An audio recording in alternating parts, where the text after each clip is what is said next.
Muy buenos días, amigos.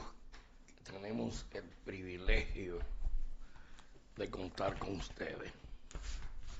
Aquí de pie, firmemente convencido de que Jesús es el camino, la verdad y la vida. Que el cielo y la tierra pasarán, mas su palabra se queda entre nosotros. Tenemos el Evangelio de hoy, el Evangelio de Juan, y la gente no comprende, hay muchos que no entienden que cómo es posible que Jesús tomara saliva y se la pusiera en los ojos a ese ciego. No era la saliva per se del lodo. Lo que pasa es que cuando tú tienes fe de verdad, no importa lo que te pongan, es que te vas a curar. Y en ese mismo orden, el ciego se le quita y Jesús vuelve y se encuentra con él y le pregunta: ¿tú has creído? ¿Tú crees? Sí, yo creo. Yo creo que tú eres el Hijo de Dios, yo creo que tú eres Jesús. Entonces, esa reflexión es la reflexión que nos lleva a nosotros de cuántas personas creen que tienen vista y realmente tienen la vista para ver lo que a ellos le conviene, tienen la vista para sus asuntos personales, pero la vista dejan de ampliarla cuando son las cosas negativas. A Jesús lo cuestionan porque es sábado, pero los sábados se come, los sábados se llevan una persona que tiene un accidente, se lleva y se cura.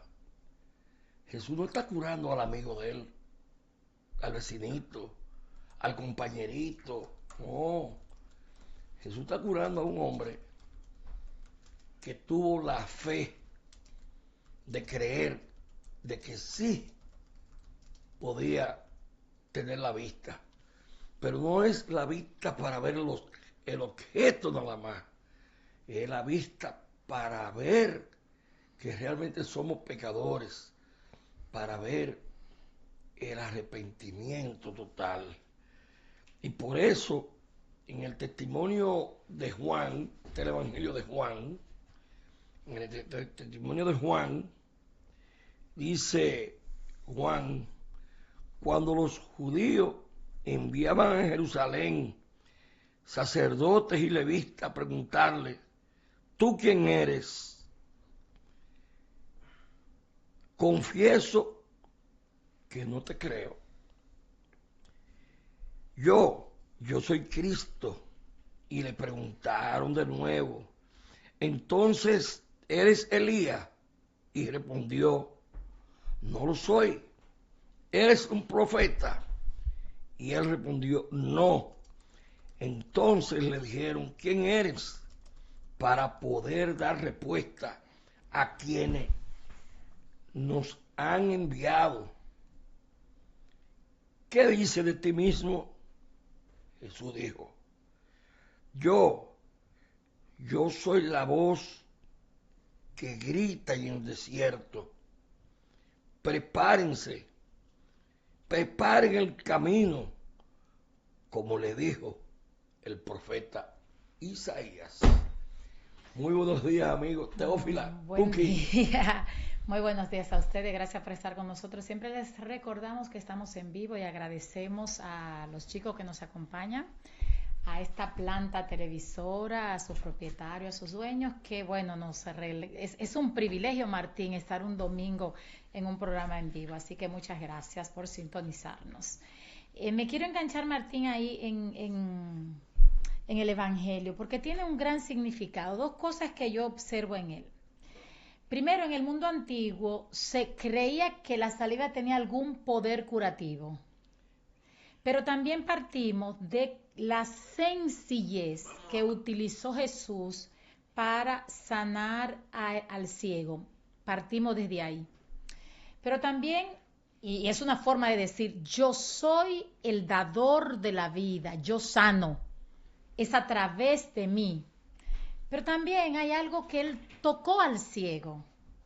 O sea, lo hizo personal esta curación, que tenía el poder de hacerlo a distancia. Entonces, pero además de sanarlo físicamente, también le dio sanidad espiritual, porque las más de las veces las cargas emocionales, los remordimientos, vamos a llamarle, que a veces no queremos utilizar el término pecado, utilizamos cosas negativas, también Jesús lo curó, no solamente físicamente, sino también emocionalmente. O sea, hubo dos etapas en este milagro. Y también el ciego en principio empezó a ver borroso. Y aquí en la parte espiritual lo tomamos, que cuando usted está buscando el camino de la verdad, cuando usted está buscando acercarse a Dios, en principio puede ser que usted vea las cosas confusas, que las Sagradas Escrituras, que el Evangelio, usted no lo entienda de forma total ni transparente, tenga algunas dudas y hasta empiece a cuestionar a Dios. Pero también poco a poco, así como el ciego fue viendo poco a poco hasta ver todo nítido, también Dios a través del Espíritu Santo le da la oportunidad de usted empezar a ver de forma transparente en términos espirituales. Y si esto lo relacionamos con lo que nosotros estamos viviendo hoy en día, mis queridos empresarios, influencers, líderes políticos, líderes sociales, esta sociedad necesita quien le quite la ceguera que tenemos actualmente. Y esa ceguera es que aprendamos a elegir buenos funcionarios, que aprendamos a elegir aquellos que no tengan temor de tocarte, que no tenga temor de profundizar en aquellos problemas por los cuales está pasando la sociedad, que no lo hagan a distancia y que no te pongan una curita cuando están en campaña regalándote una fundita que a veces el arroz tiene gorgojo, a veces están pasados los productos, sino que se involucren ciertamente con las necesidades estructurales que tiene nuestro país. Que no basta con una tarjetita de 500 pesos porque no alcanza ni siquiera para un desayuno, sino que nos basemos en estructurar una sociedad donde no hayan tampoco que lo tengan todo, absolutamente todo, son tan ricos como termina Martín parafraseando estas ideas, sino que tienen las riquezas a nivel mundial descansan en un grupito mínimo, en un porcentaje muy mínimo. Y hay tan ricas las personas que no les hace falta nada. Y hay personas tan pobres, que les hace falta todo. Entonces necesitamos, basándonos en el ciego, basándonos en Jesús, alguien que sigue el camino de Jesús, que nos quite la venda, que nos echen colirios, que hagan una profilaxis para que esta sociedad pueda justamente ver una transformación y podamos ver de forma transparente. Es que tienen tanto que son ciegos.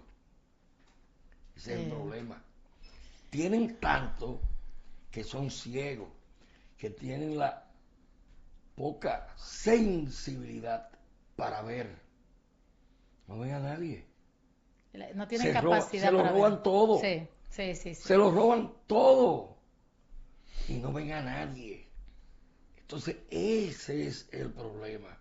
Con sus excepciones, que las hay en sentido general, pero el problema es que son ladrones. Ladrones de conciencia, ladrones de principios. Ay Dios, y estos medios por lo que nosotros estamos transmitiendo.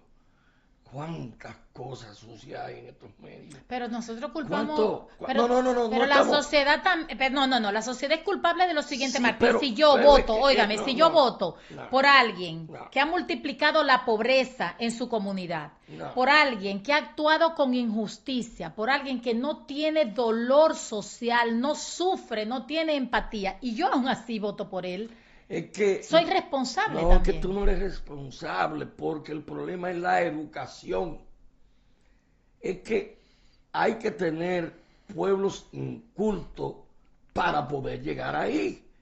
Pero tú no oyes cuando para la declaración de bienes con la ley de extensión del dominio, un senador que dice, pero eso es para saber lo que uno tiene, cuando la ley te obliga a hacer tu declaración jurada de bienes, porque es una ley, porque ahí no hay nada que se te esté pidiendo personal.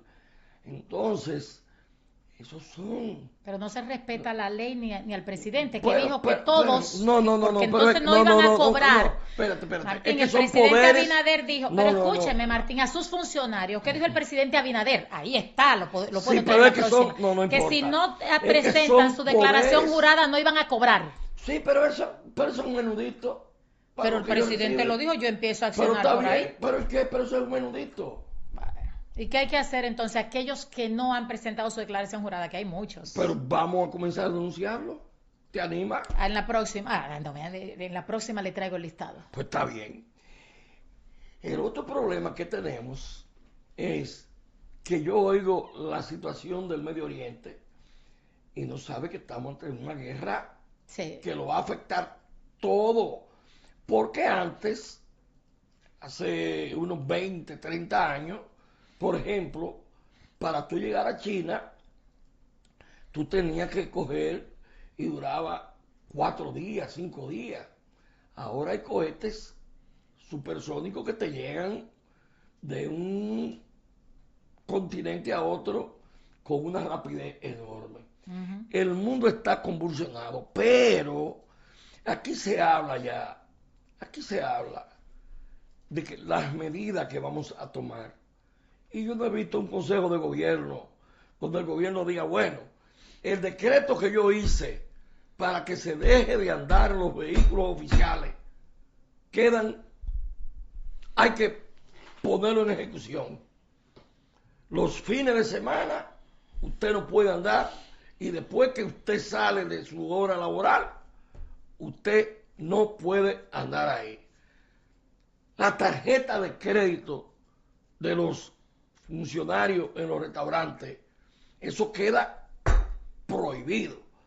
Entonces, un consejo de gobierno, señor presidente, con el respeto, que yo sé que usted está lleno de buena fe, pero ya aquí lo que estamos hablando, ¿él sabe de qué? Uh-huh. ¿De quién va a ser presidente en el 28? Sí. De eso es lo que estamos hablando. Sí. ¿De quién va a ser candidato?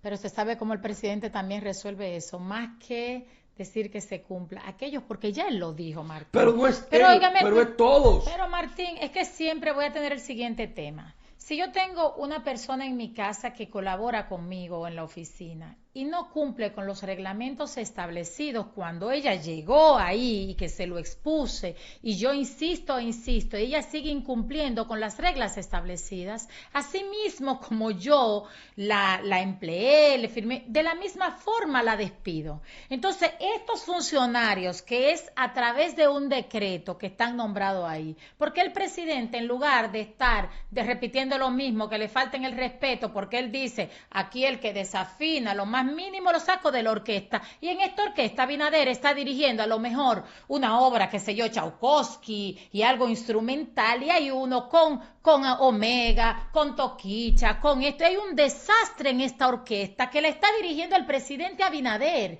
y si él está marcando, qué sé yo, no sé cómo se llama esto, marcando el ritmo, dirigiendo la orquesta, y en esta orquesta cada quien hace lo que quiera, uno tiene una güira, otro tiene una tambora, otro está voceando, otro otro no entona. Entonces yo sencillamente lo que hago es que cambio a quienes me están componiendo la orquesta, porque él con ese mismo decreto, sello, que nombró fulano de tal y ese no está cumpliendo, él con eso mismo puede deponerlo. ¿Por qué no lo hace? Pero los medios estamos para eso, para anunciar. Pero yo no lo puedo quitar. Y denunciar, pero denuncia. No, Martín, yo he hablado de lavar, aquí hablamos mucho de las historias como Brutus, Pilato.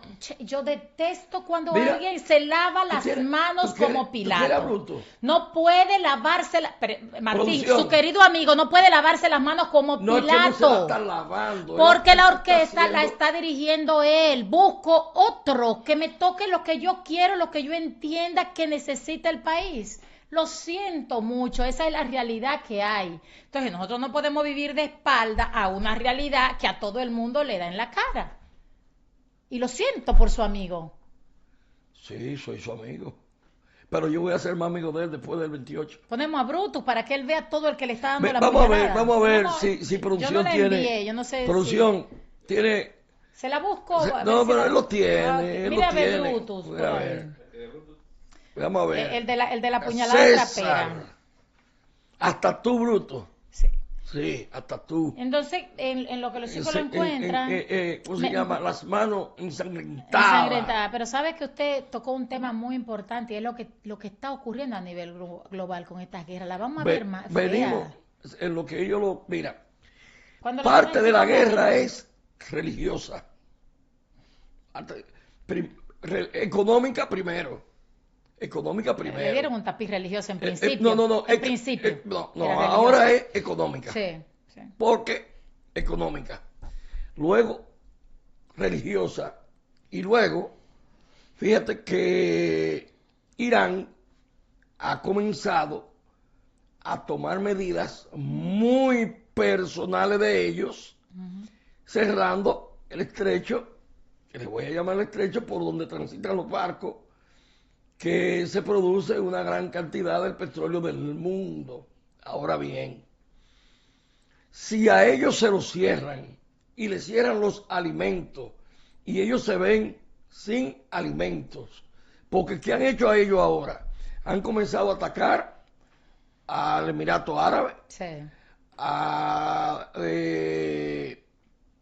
a Francia, a Gran Bretaña. Entonces la guerra se está ampliando. Entonces, ¿qué ha hecho Francia? Bueno, que ahora ya se está aliando a los Estados Unidos. ¿Qué ha hecho Gran Bretaña? Que se está aliando a los Estados Unidos. Entonces, Rusia se ha mantenido, gracias a Dios, al margen. Pero los chinos también. Sin embargo, ya a China comienza a hacerle efecto en la producción económica.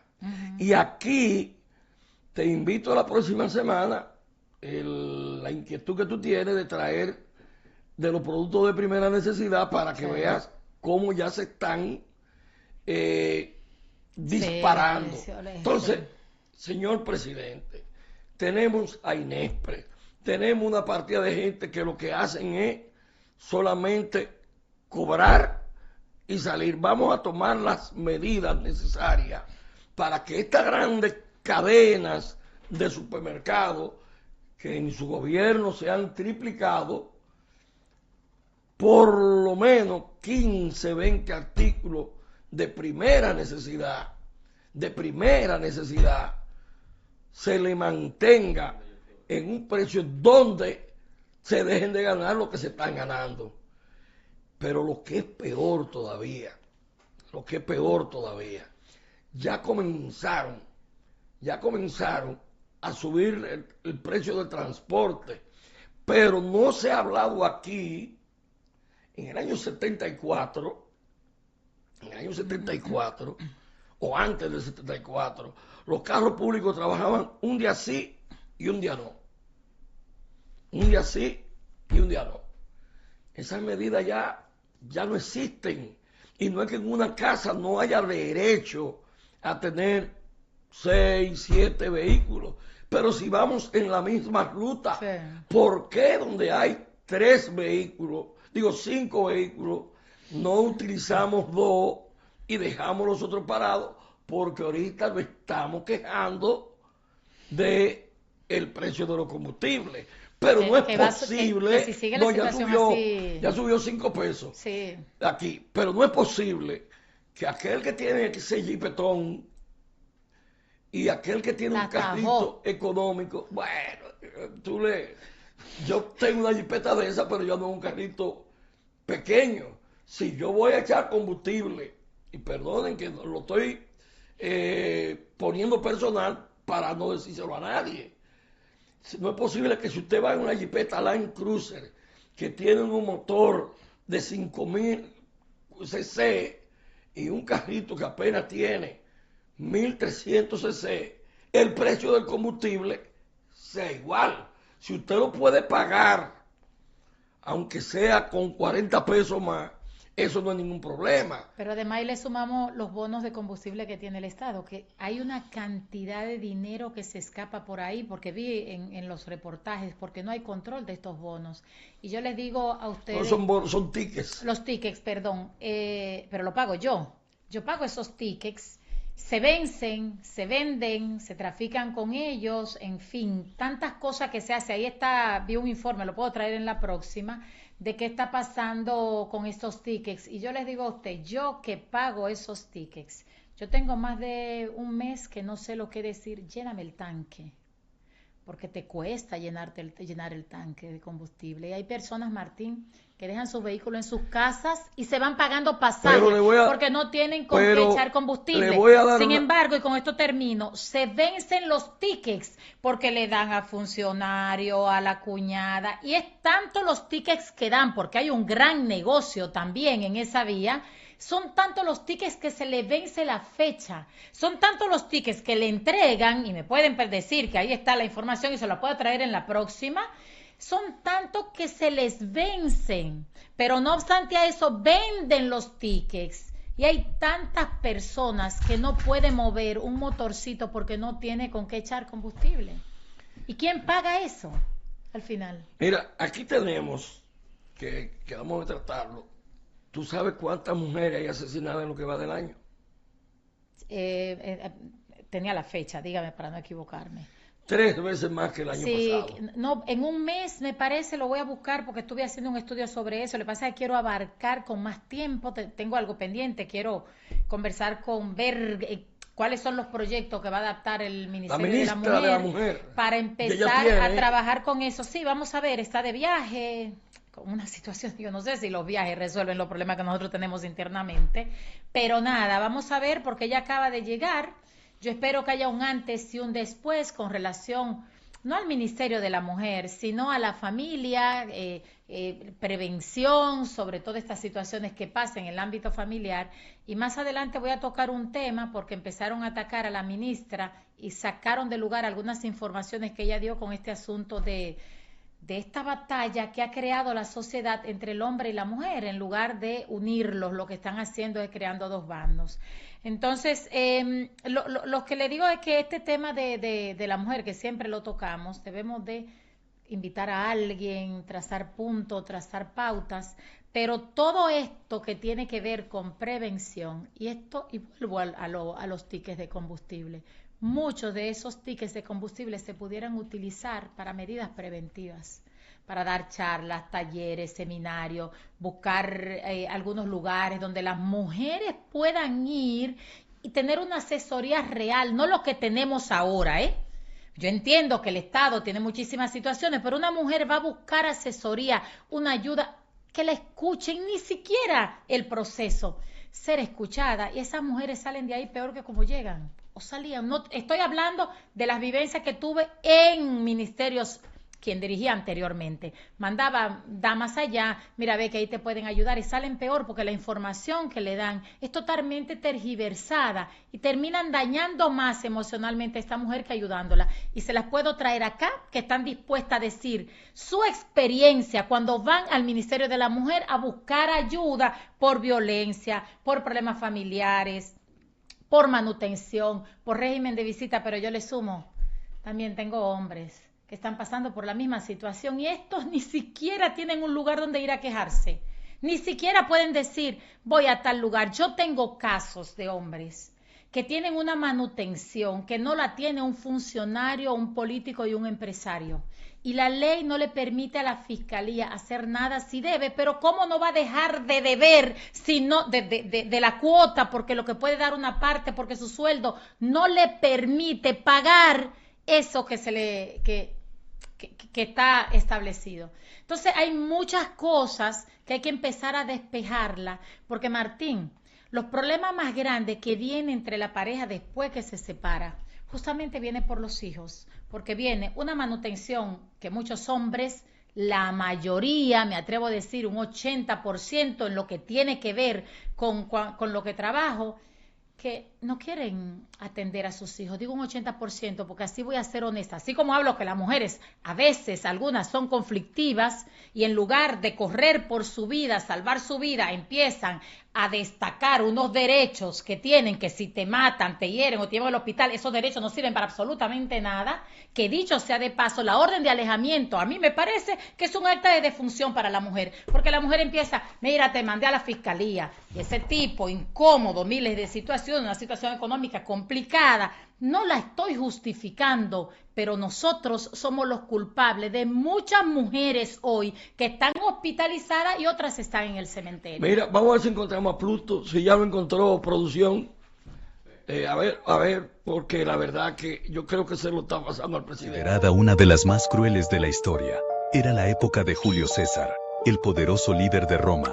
Fue traicionado por aquellos en quienes más había confiado. Se reunieron a escondidas, conspiraron contra él, y lo rodearon dentro del mismo Senado. Uno a uno, comenzaron a apuñalarlo. A pesar de las múltiples heridas, se mantuvo en pie, hasta que vio a su mejor amigo Bruto. Lo miró cubierto de sangre, con la esperanza en los ojos, creyendo que venía a ayudarlo. Pero Bruto también alzó la daga y lo hirió.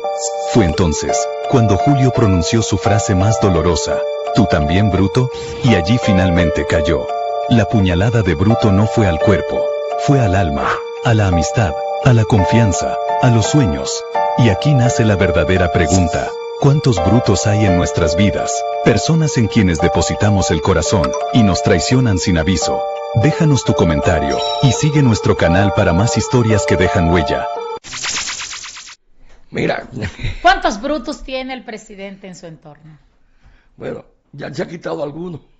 ¿Usted cree que, bueno, se presume inocente Santiago Jacín? ¿Se presume o no? Pero ese era un bruto que él tenía en su entorno. Sí, claro. Ay, Martín lo dijo. Sí. Pensé que usted decía, bueno.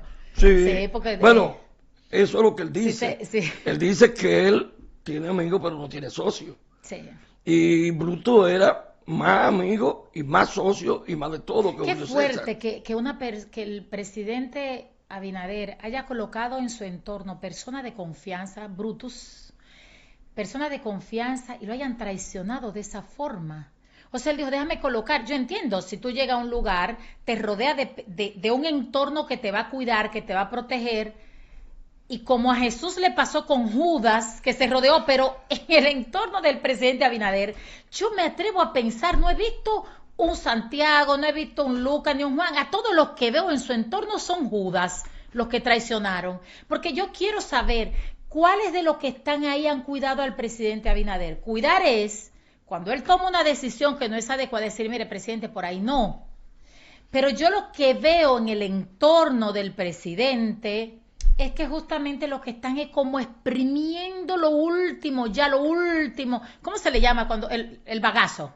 Cuando tú coges la caña, que ya es lo último que queda, porque dicen, bueno, este no va más, así que hago todo lo que tenga que hacer en ese sentido. Y creo, según lo que veo, Martín, los que están ahora, que irían como candidato presidencial, presumo, que lo que van a hacer es voy como candidato para lograr algo por acá, pero no es que voy a hacer, porque sobre qué base los que son precandidatos están trabajando, no lo veo. No, Víctor. Me parece que ellos dicen voy a ser candidato para negociar, y la negociación es económica, de puesto, de posición, pero yo creo que tampoco les interesa si el PRM se queda, porque no les veo haciendo absolutamente nada para preservar el poder. ¿Sabes qué? Yo digo, pero ¿y por qué que la fuerza del pueblo Leonel Fernández, Danilo Medina, que de vez en cuando que dice algo, no los veo sacándole provecho a esto. Algunos dicen, bueno, no pueden sacar la cabeza. No, es que si ya le están haciendo la campaña el mismo PRM, ¿para qué ellos van a desgastarse? O sea, si los mismos funcionarios, los mismos del PRM, le están haciendo la campaña a favor de la oposición, entonces bien harían ellos, no van a desperdiciar sus balas. Si alguien está luchando por ellos, la preservan para cuando sea necesario. ¿Y cuál es la oposición? Bueno, aquí tenemos oposición. Aquí pero tenemos... dime una. Bueno, Martín, ahora no, es lo que le digo, ahora tú no los ¿Cuál ves. es la oposición? ¿Por qué tú no los ves? Porque la oposición Bueno, la está haciendo el mismo partido. Bueno, la oposición, la ADP, que para ellos... No, la oposición la son los oposición. mismos. Martín, la oposición son los mismos funcionarios que están actuando totalmente contrario a favorecer al PRM. Entonces, la oposición dice, si yo estoy en audiencia y yo veo que el fiscal en el área que me corresponde de derecho de familia, régimen de visita, manutención y esto, y yo veo que el fiscal, que están llamados a eso, a defender, no, a favorecer, que sea por el bienestar del niño. El fiscal se llama el juez de la querella. Pero en el caso de los niños, yo veo que él está, en el caso de cuando estoy solicitando manutención, y yo veo que los argumentos de él están fortaleciendo, ¿para qué yo voy a venir a hablar más? Me adhiero a lo que está diciendo el fiscal, porque muchas veces lo que pide el fiscal es más de lo que yo voy a pedir, porque tiene mi experiencia y tú encuentras personas humanas que ciertamente están relacionados con lo que tiene que ver con el menor y ciertamente se entregan y lo favorecen. Y si yo veo que un fiscal está haciendo mejor trabajo que yo en ese sentido, por su humanización o por lo que fuere, yo no hablo, yo me adhiero a lo que está diciendo el fiscal.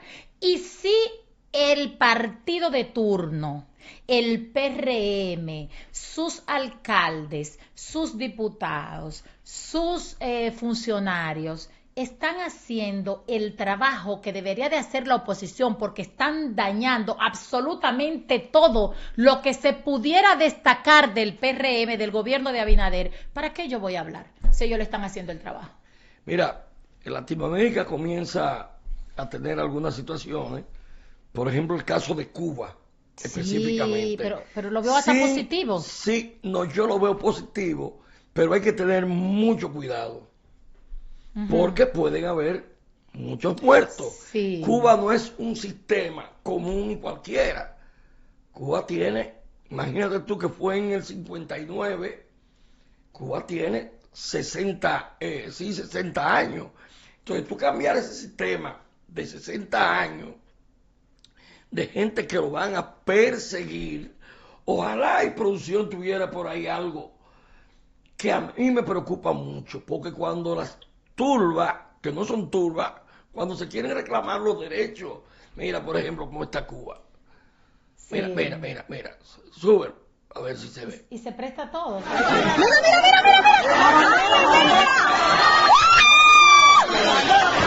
¿Y por qué, Martín, por qué no se hace una cirugía así como se hizo en Venezuela y se resuelve esa situación en Estados Unidos? No es posible. ¿Por qué? No, porque ahí hay un organismo o muchos organismos que tienen una estructura que saben que a ellos le van a dar su chuchazo. Entonces, ellos tienen que... Eso, Cuba tiene que ser un proceso lento. Si a Cuba quieren hacer lo que hicieron en Venezuela, no es posible. Con Cuba tienen que hacer un proceso lento. Por ejemplo, yo no estoy de acuerdo que le cierren que ellos no puedan tener alimentos, porque los altos dirigentes de Cuba van a tener de todo, y tienen de todo. Se está castigando ahora, al pueblo. Este pueblo que se está muriendo de hambre, tú no puedes meterle medidas en los cuales ellos no puedan accesar ni siquiera el agua, ellos no puedan tener ni siquiera un pedacito de pan, porque le estoy metiendo las medidas. Entonces, hay que tener mucho cuidado con Cuba. Con Cuba no puede ser los Estados Unidos solo, ni pueden ser lo que ya es una realidad. ¿Tú sabes cuánto ingenio tiene Cuba? ¿Cuánto? No sé. No sé, Pues yo te pero lo voy sé a- que No, era yo- un gran productor de ¿cuántos? caña. Yo te lo voy a decir. Todos los cubanos que están en Miami tienen ingenio. Tienen más de 50.000 ingenios, dicen ellos. O sea, todo el que salió para Miami tiene un ingenio. Entonces, si el patrimonio que se ha robado, quien sea, la revolución, ahora venimos y lo vamos a repartir, vamos a crear una economía donde los mismos pobres van a seguir siendo peor. Entonces, Porque se convertirán en vamos a esclavos. copiar totalmente. lo que hizo Balaguer con la reforma agraria. Martín, pero Balaguer es parte de su discurso. Bueno, hizo la reforma agraria. Sí. Hizo Sí. la reforma agraria. Y la reforma agraria, las tierras de Trujillo las fue entregando y se convirtieron los parceleros en manejar el 38% de la producción de arroz. ¿Y ahora quién maneja esa producción? Bueno, volvieron y, los terratenientes. y me preocupa que esa parcela Balaguer le entregó como un bien de familia. Y ya ahora ya dejaron de ser bienes de familia y las generaciones ya le están vendiendo. Lo convierten en bienes particulares. Quiere decir que el que tenía 50 tareas, que era lo que se permitía, ya hay gente que tienen 2.000 tareas, 3.000 tareas que eran de la reforma agraria. Pero me refiero a ese modelo, a ese modelo económico y crear verdaderas cooperativas individuales con préstamos chicos, no con préstamos blandos para comprarnos prendas ni mucho menos, sino que le entreguen semillas y cosas de esas. De todas maneras, nos están haciendo señas, nos vamos a un cambio y venimos con el proyecto de ley que está presentado en el Congreso para los adictos que están, los que consumen droga, puedan estar en libertad. Nos vamos al cambio.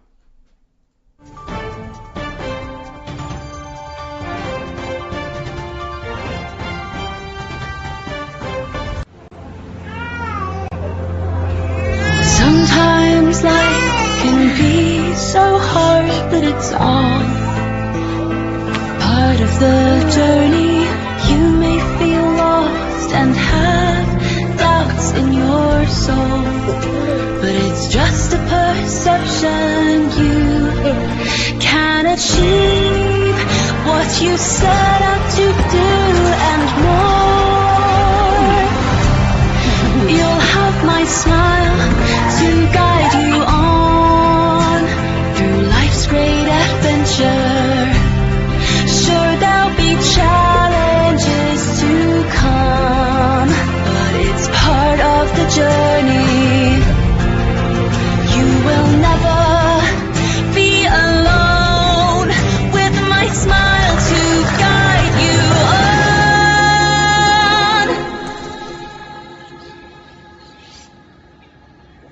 Mamá!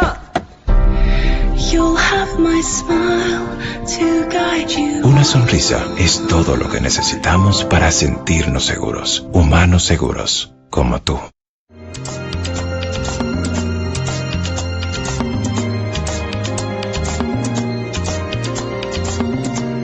Nosotros tenemos una gran esperanza.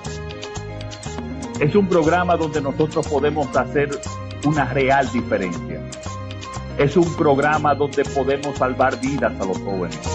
Muchas obras hará usted, señor presidente, pero le aseguro que ninguna tendrá un fin tan noble, fundamental para el futuro de la patria como esta.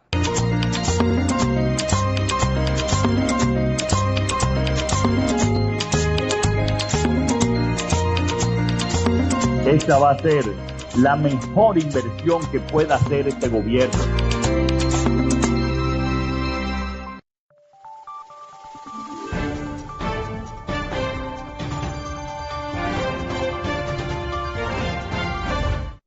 Continuamos acá, ustedes muchas gracias. Saben, ahora vamos a dar las principales noticias durante la semana, En los pocos titulares minutos. en pocos minutos.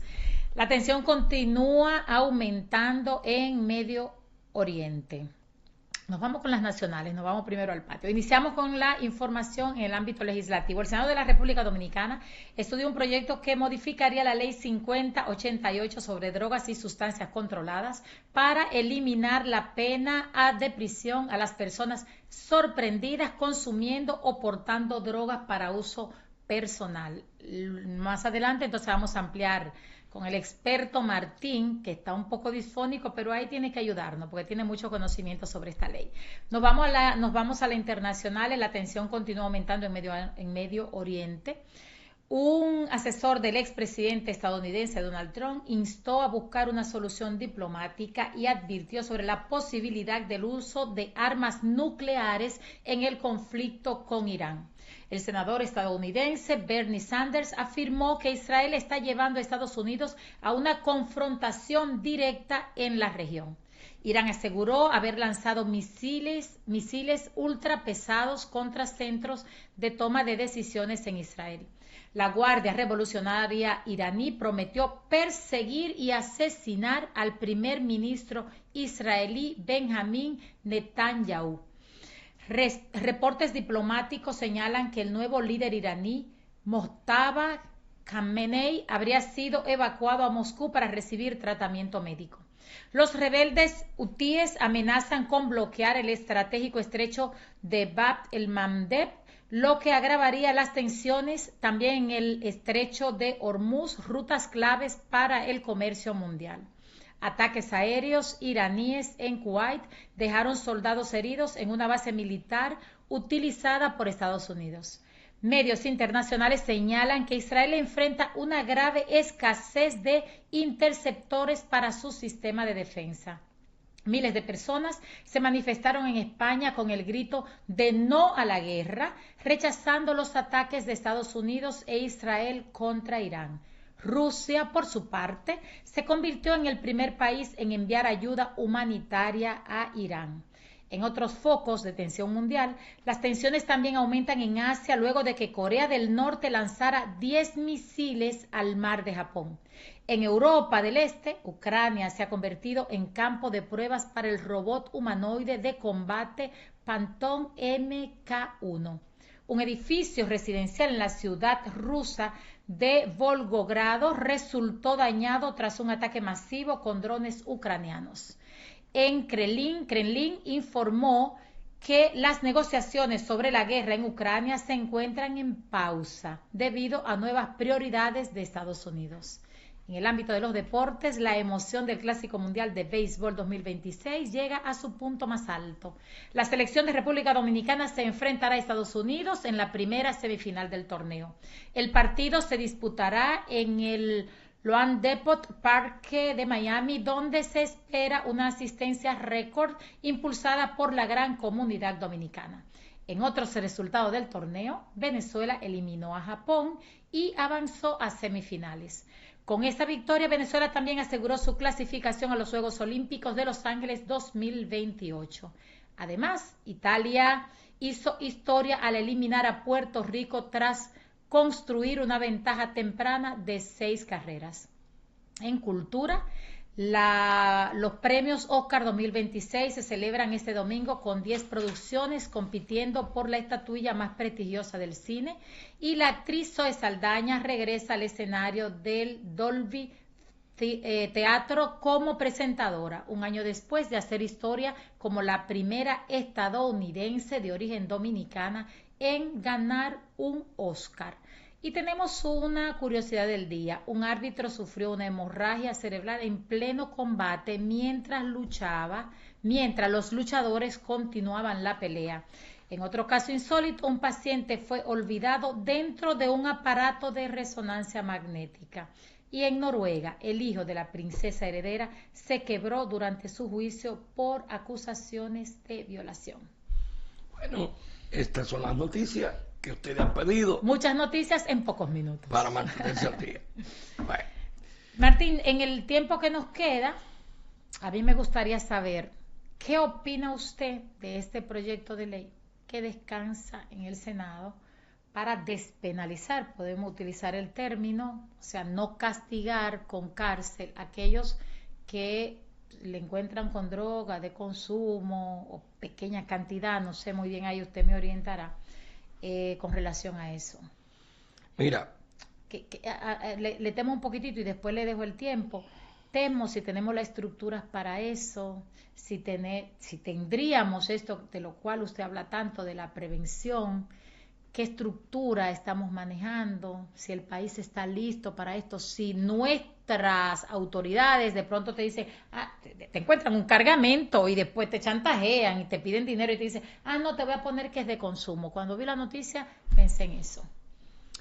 Mira, el asunto es que la marihuana es el primer escalón para comenzar a la droga más fuerte. La gente comienza con el tabaquito sencillo, recreativo. Se empieza probando. Sí, comienza el recreativo, luego viene el del uso, luego llega el abusador, que ya no se mete 3 ni 4 tabacos, se mete 5 o 6, y luego viene el adicto.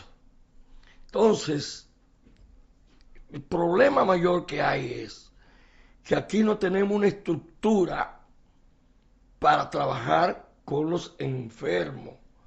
Aquí no tenemos la estructura. Aquí tenemos Hogar Crea, que ha hecho buen trabajo, pero ya Crea fue creado.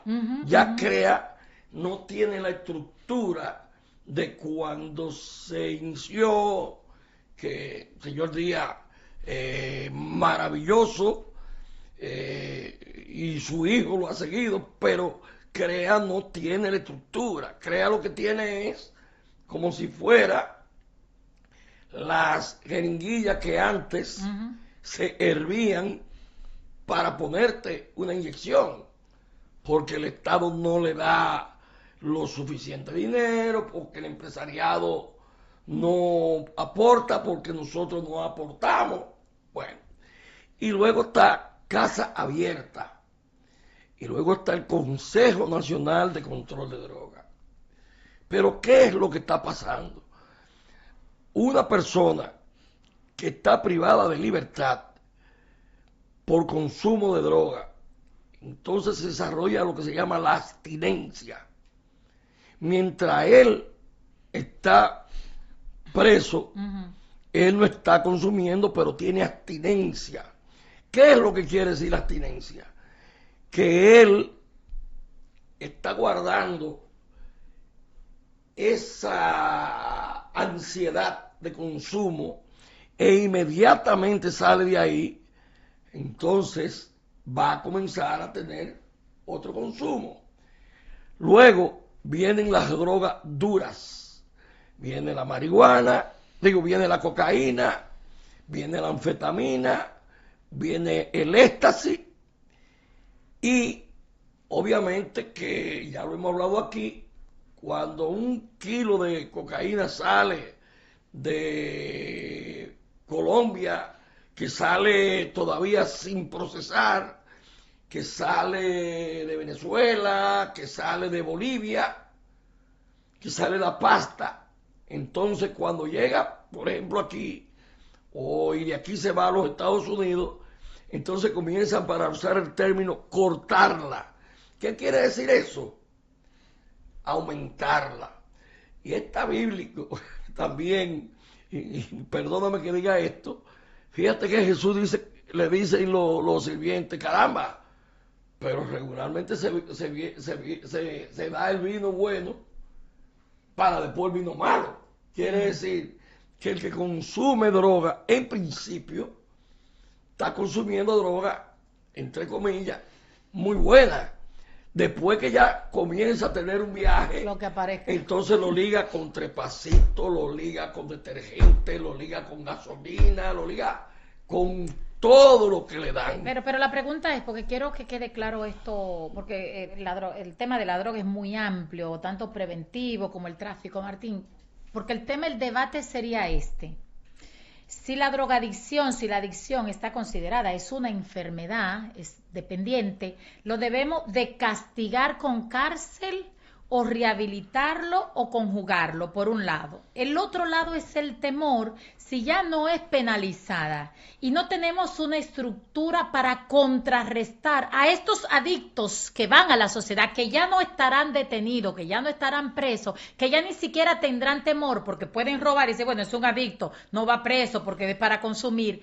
¿Qué pasa con esta sociedad en medio de la situación que nosotros estamos viviendo? Entonces nos van a tirar a las calles aquellos enfermos, entiendo igual que son enfermos. Mi temor es, el país está listo a un enfermo, o lo tengo encerrado en un manicomio, o lo dejo matando gente porque está loco, enajenados mentales, como hay muchos ahora en las calles que matan y todo esto, pero ahora le vamos a sumar a los adictos. Si esta ley es aprobada, y entiendo que es humano en lugar de tenerlo encerrado, pero ¿dónde lo vamos a rehabilitar? Lo voy a lanzar a la calle para nosotros tener más problemas con estos adictos en las calles. Bueno, lo que se deben tratar es ahí mismo estructura donde se le puedan dar tratamiento, porque la droga es una enfermedad psicosomática progresiva, es una enfermedad de las emociones. ¿Verdad? La gente usa droga porque se sacó el premio, porque no se lo sacó, porque se arregló con la mujer, porque lo botaron del trabajo, porque entonces hay que tratar las emociones. Pero hay algo más. Paliza habló de un proyecto de ley, mi amigo Paliza, para hacerle prueba a los candidatos. Y yo me reí. ¿Sabe por qué? Porque la droga, la cocaína dura 3 y 4 días en el organismo. La droga que más dura en el organismo, si tú eres un adicto, es la marihuana. Quiere decir que si yo soy candidato, por unos días, yo dejo de usarla, me la hago en otro sitio la prueba, y cuando yo voy, si van a hacer eso, que los congresistas aprueben que cada cierto tiempo, aleatoriamente, así como se hacen las audiencias, se le hagan las pruebas a ellos. No hay prueba de corrupción. Yo prefiero que le hagan una prueba de corrupción. Bueno, la prueba de corrupción es la de la familia. Si la familia está dañada, no hay nada que hacer. Señores, el programa ha terminado. Oiganme, excúsenme como estoy hablando, pero siempre con la herencia moral de San Juan Pablo II, cuando dijo: vamos a construir un mundo donde no haya gente tan rica que no necesite nada y tan pobre que lo necesite todo. Gracias, muchas gracias. Hasta el próximo domingo, si Dios y ustedes lo permiten. Presidente, cuente con nosotros. Nosotros somos sus amigos. De verdad, presidente, 2028 en adelante. Buen provecho, familia. Lo voy a invitar a almorzar. Dios lo bendiga. Hasta el buen